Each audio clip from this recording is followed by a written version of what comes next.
Welcome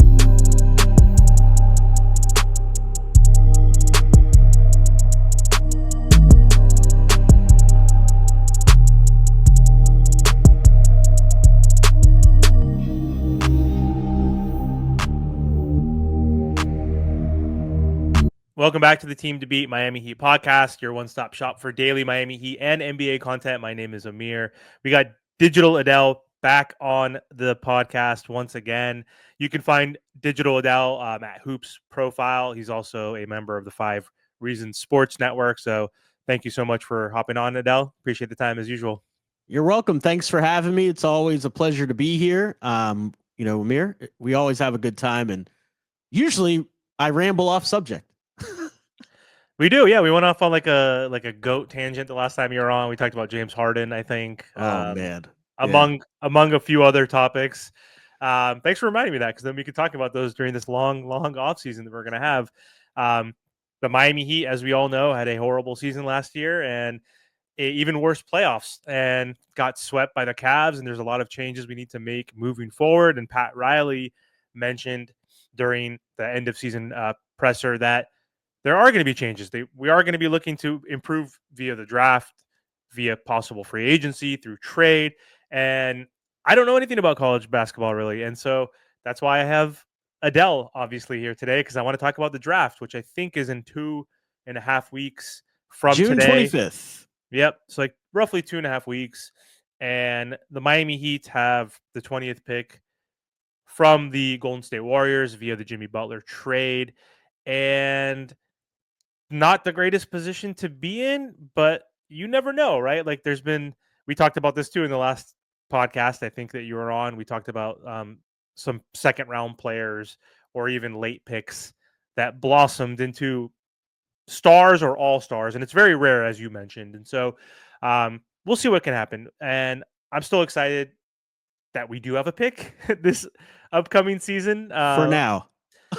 For now, yeah, which is a question like, do we even have that? Do we trade up? Do we trade that for a Kevin Durant? Or I'm not even going to say it, but Giannis, I guess. Like, I don't even think that's like we can compete. Like, if the Houston Rockets or the Spurs or a few other teams really want him, even the Thunder, like we can't compete. Like based on the players the players they provide, the amount of assets they can provide, right? So we'll see. But anyway, 20th pick overall.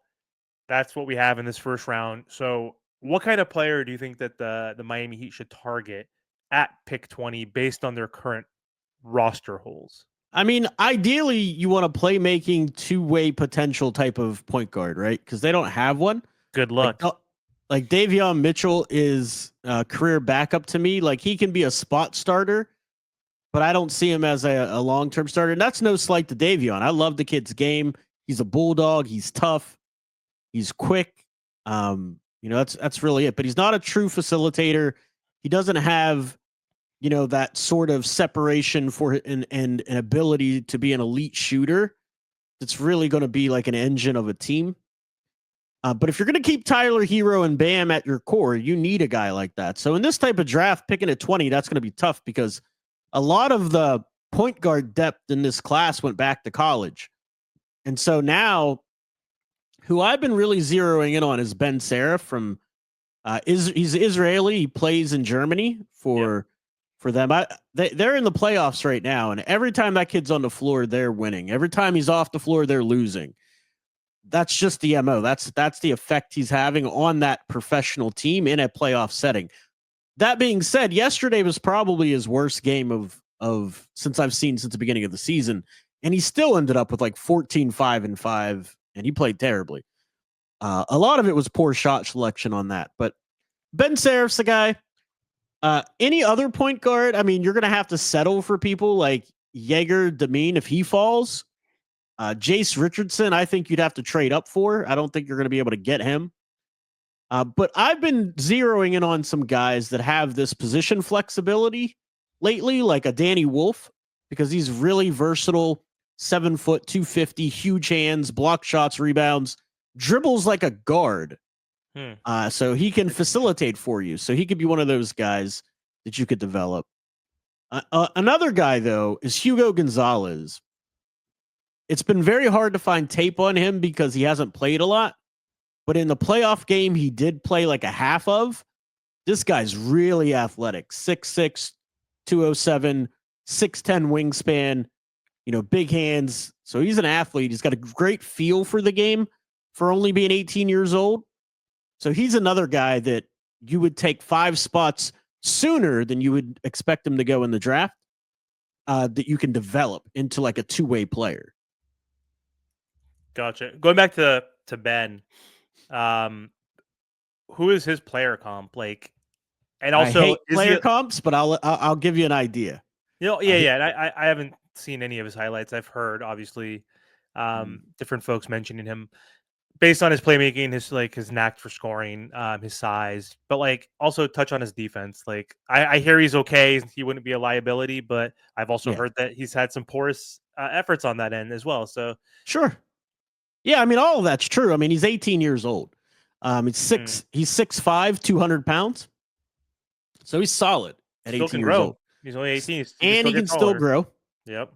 After his first year, he's going to put on like 15 pounds of muscle more than likely. So he's going to end up 215, 220-ish. He's got elite quickness. And his handle is terrific. I mean, he's got some stuff in his bag, leaving defenders just in the dust, man. He's got a great handle. His issue is he's not physical. So anytime he gets downhill in the lane, it's all finesse. Sometimes it's off balance, sometimes it's not. And that's where the shot selection gets poor. But in terms of him as a player, I don't like player comps, but if you want one and you're forcing me, a Goran Dragic type. He's not exactly Gogi because Gogi was very physical. Like Gogi would put his right shoulder on you, right in your chest, and go right through you. Serif doesn't do that. He tries to go around you. Gotcha. So, but he's very much like Goran Dragic. But one of the things I want to highlight, I was watching his playoff game yesterday, even though he was having a bad game. He came off the PNR, gave a little hezzy, started to go in the lane, and whipped a cross-court left-handed pass as the defense was shifting. It's not like he waited for the defense to shift, saw the pass, and then made the pass. He anticipated the rotation of the defense and zipped the ball in between those guys, cross-court for a corner 3, right on the money. Beautiful, high-level, high IQ basketball play. And defensively in this game, they turned up the pressure as a team where they were ball pressuring full court and half court. He had excellent defensive reps this game, all game long. It was all game long. And I think that's what caused some of his struggles offensively because he's so young. He exerted more energy on the defensive end that he's, more than he's used to. And it caused some mental lapses.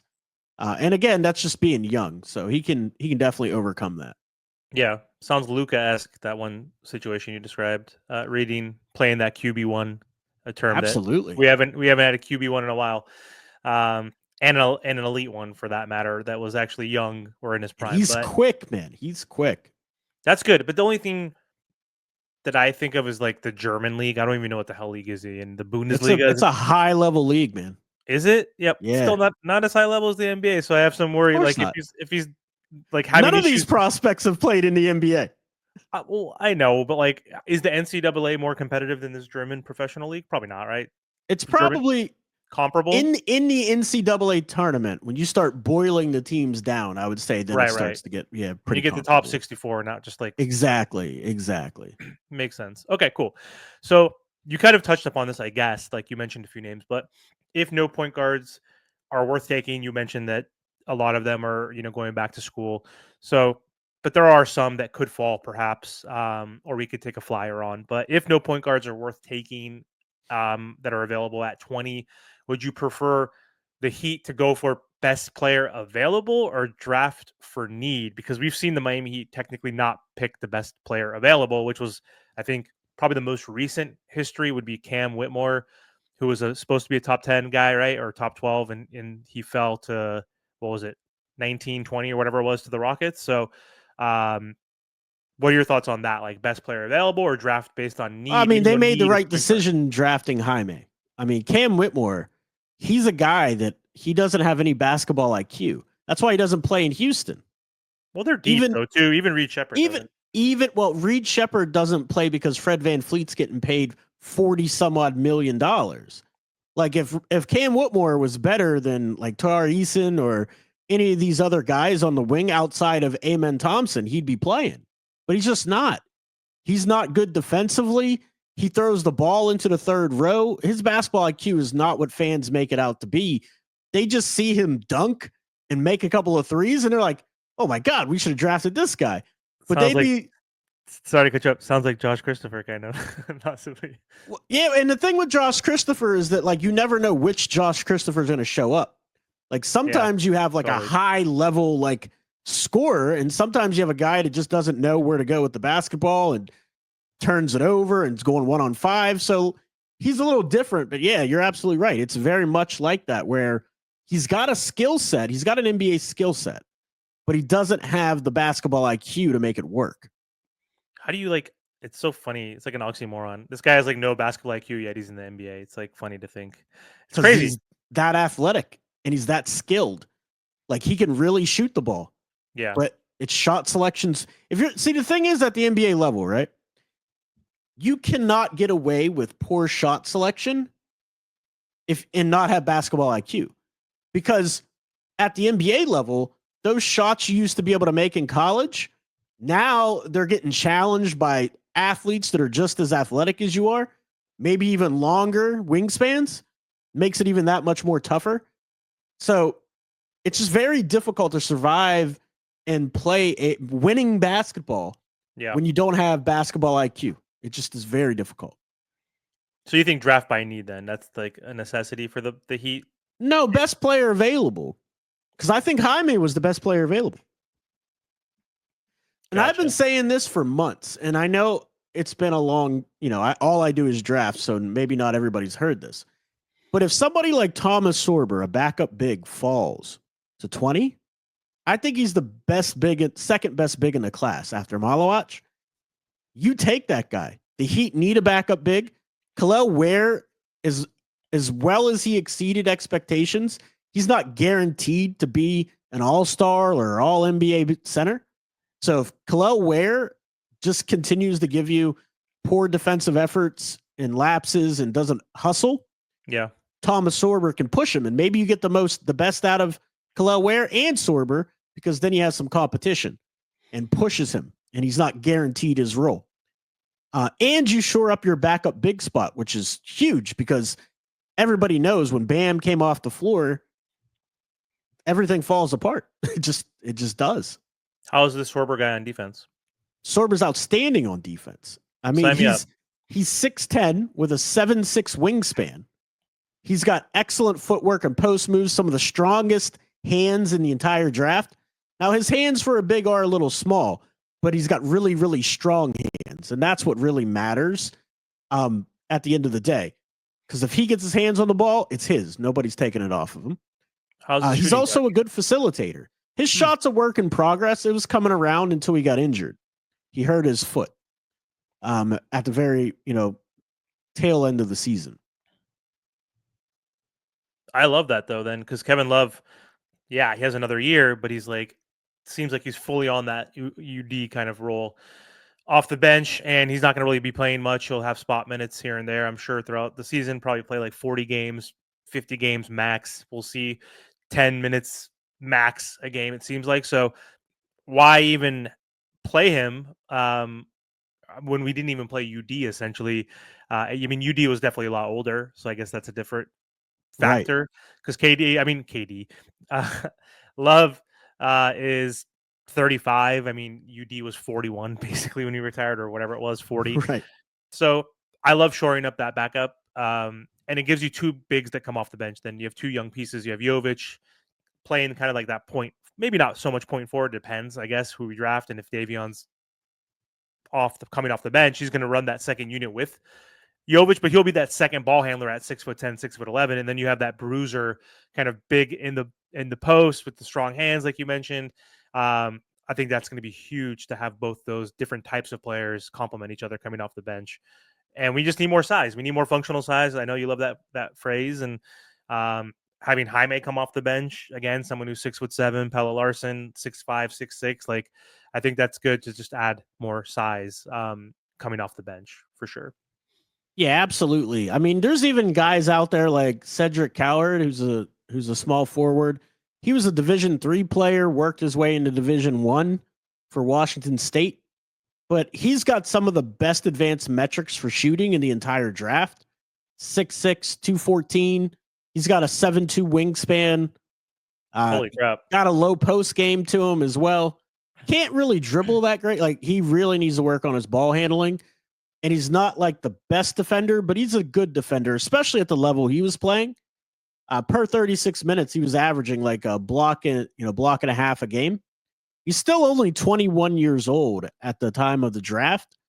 So even though he's been in college a while, he's still developing. And he's one of these guys that wasn't really on the radar. So he's another name that don't be surprised if his name gets called on draft night sooner than people think. He's a shooting guard or a wing? He's a wing. Sounds like a non-white Duncan Robinson-esque guy that has a bigger wingspan and a little better defender, because you mentioned my association, I'm just joking, obviously, but the D3 to D, like, going from wherever he was Right. to Michigan and all that stuff, and not being the best defender still, but being a great shooter, like being a specialist. So yeah, let's pay him. And he's got a low post game. Like, that's the other thing. He can play with his back to the basket and get you some buckets. That's old school, then, baby. I like that. It is a guy who can shoot threes, but also can put his back to the basket and can he finish with both hands? That's key. Yeah, he can finish with both hands. I mean, and he shot 40% from 3 on 5 attempts per game. Also, his effective field goal percentage was 65%. So when he got around the basket, he can definitely finish. I like it. Let's do it. Sign me up, possibly. So, do you consider that, like, is he a sleeper, or because my question is, like, obviously, so we just talked about him, but are there any other sleeper prospects you think the Heat might take that no one is really talking about, or that's not on the radar that could go to the Miami Heat? Yeah, I mean, they're like, he's gained a lot of attention since the NBA Combine.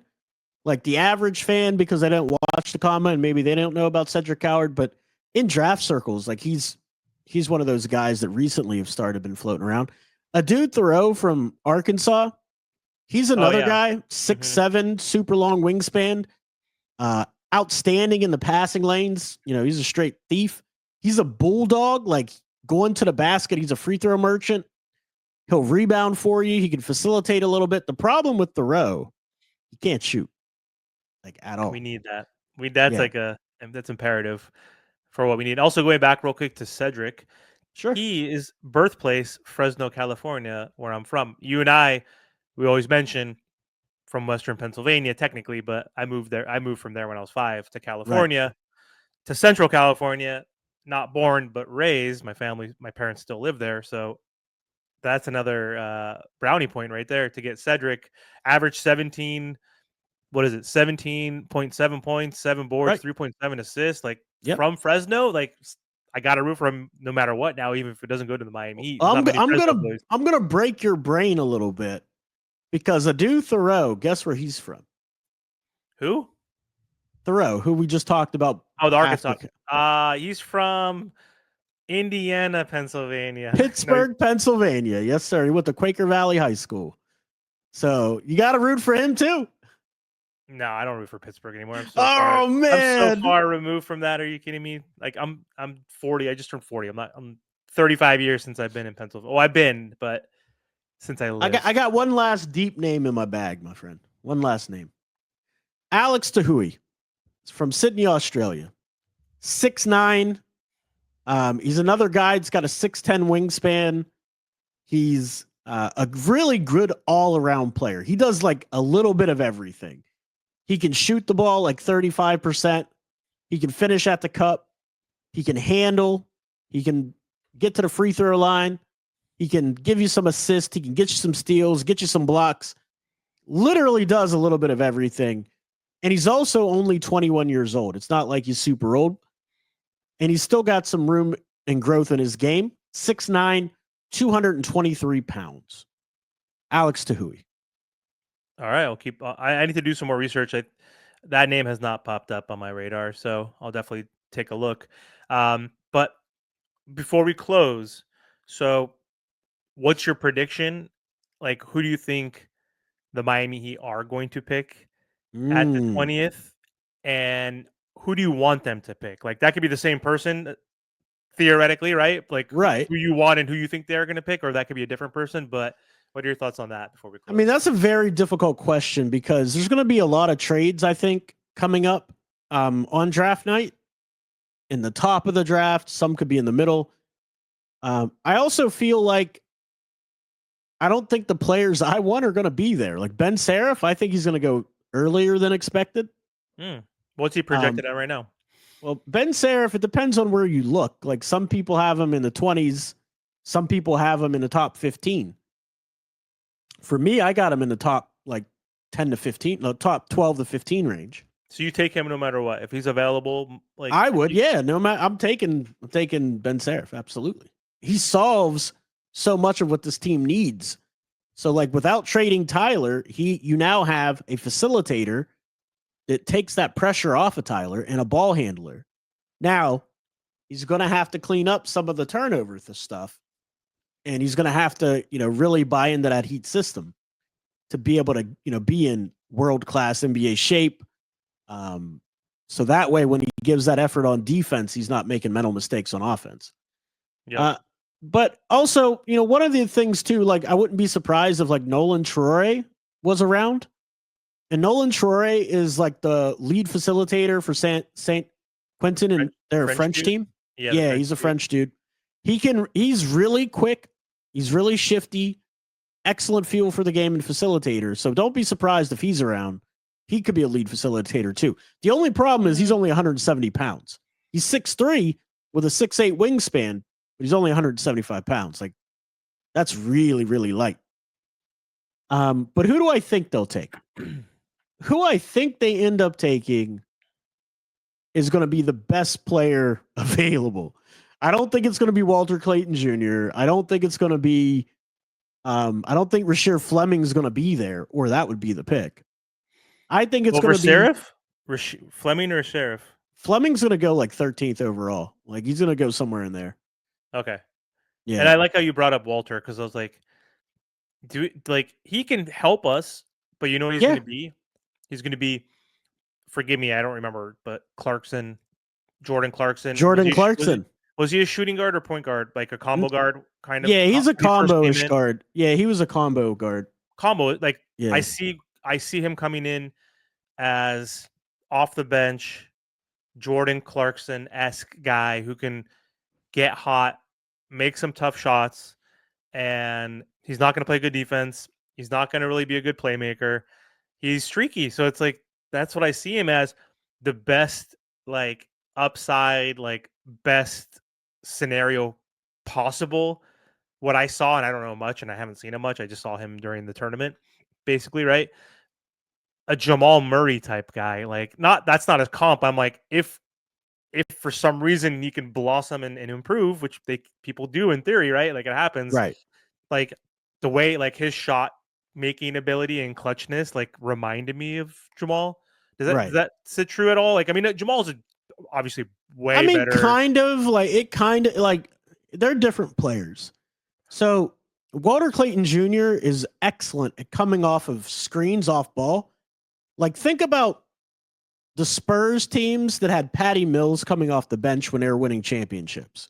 Yeah, That type of role where that guy comes off the bench to just score and shoot the ball, whether it's on ball, whether it's coming off screens. That's what Walter Clayton Jr. is to me. He's more like Patty Mills from that Spurs team. One last thing, like to put a bow on what I think the Heat are going to do. yeah. I could see them trading this pick. I really could. I could see us getting all hyped up about this. Come the draft, on draft night, there's a trade, and the Heat don't pick anybody. So you're not saying they would trade up or down? They just who would they No, trade like it for? they acquire some sort of player that's already established in the league, and the pick is gone. Colin Sexton type player, somewhere like one of those guys. Like Somebody like that. Yeah, it could be somebody like that. Like all the reports that have come out so far now, we're really early in the process, so there hasn't been a ton of workouts. Right. But all the workout reports so far are undrafted players. It's been all players that have been undrafted. So, like, I mean, you can't really read the tea leaves yet until like we get closer to the draft. If that trend continues, you can read into it like, oh, that pick's going to get traded. But so far, that's kind of what it's looking like. They haven't brought anybody in yet that has been a draftable player. Who's noteworthy to give up the 20th pick? It's not like the greatest pick, right? We've talked about this in the past. The likelihood of hitting that far outside the lottery, like it's very rare to even get like a really great rotational player that's in the league for 10 years plus. Like you never know, but who is worthy of that first giving up that first round pick? Is Sexton? Like I don't even know if he is technically. I mean, maybe, If but I you're don't want it to be a Terry. attaching Terry Rozier to get him out of town, and you got to throw, and you do He's that, expiring anyway. You might as well just wait till he's not expiring. He's still got 2 years left. No, he's expiring. You Yeah, sure? 100%. Terry Rozier's expiring. We're going to trade him at the trade deadline regardless. I'll double check right now before we hop. Terry Rozier contract. Oh, that's Wiggins that has 1 more year or 2 years. There's a player option. I think Wiggins has next Wiggins year. Yes, yeah. So that's 2 years on Wiggins. Okay. Yeah, Terry has 26 million next year, and then he's an unrestricted free agent. Yeah. So it's Wiggins who has this to 2 years. So I would still attach Terry. If it was to get Sexton and get off of Terry's contract, I would still do it. I mean, I think they would, depending on what, like, there could be other pieces around it, like smaller pieces, but it's not horrible. I could see it. It's not horrible in comparison to Terry. Yeah, I'm not saying this is what they're going to do. Like, that's not what I'm saying. But yeah, is there a world where I could see it? Sure. But also, like I said, the people they're bringing in, they're all undrafted type of guys. So far, that's the way I read into it. Now, it could change. Like, they could have Ben Seraphin, right after the playoffs to come in and work out. They could have Thomas Sorber come in. They could have Clayton, which I think they already did work out Clayton. Yeah, they could have any of those guys come in at any time. So, this is just where we're at the moment, the way I view it at the moment. Gotcha. 20 days left. We'll see what happens. Finally, it'll be something to look forward to, I guess, like as a Heat fan, in the next few weeks or so. And then we're on Kevin Durant watch, which is going to be fun because I'm not. Yeah, I know. I don't think there's any chance he comes here. Yeah, I mean, I wouldn't say no chance, but like, I don't think we're going to be in the top 2 teams that he can go to if he really wants to win another championship. Listen to what the Phoenix GM said. Like, and the same thing goes for Giannis. Like, Giannis's GM said the same thing. He said, I'm going to make whatever team trades for my guy pay. Like, they're going to have to pay a steep price to get my guy. I'm not giving him away. Well, here's the difference.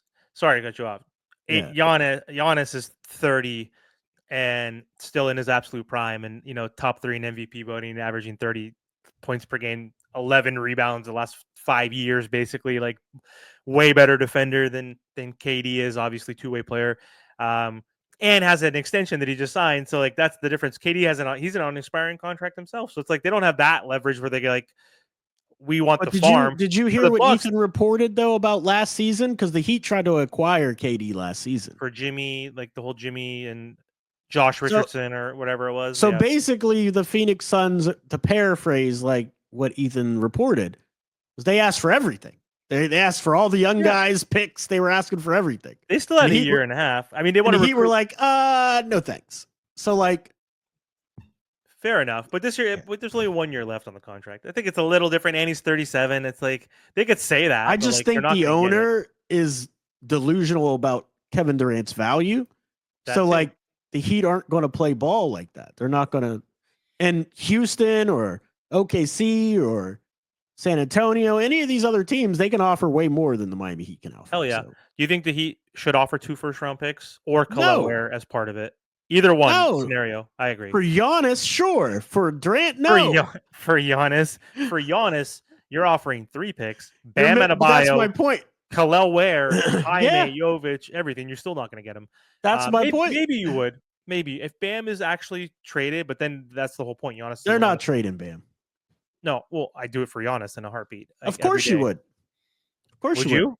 Would you? It's Giannis. Okay, thank you. I was going to say I was going to end this recording without having you tell the audience where they can find you and all that stuff from. If you say if there's some fans out there on Twitter that think that Bam for Giannis, like they wouldn't do it, and I mean, adding him with Tyler Hero still wouldn't be good enough. Maybe we get I like love Bam. I love Bam's game. He's the me most too. versatile defender in the league.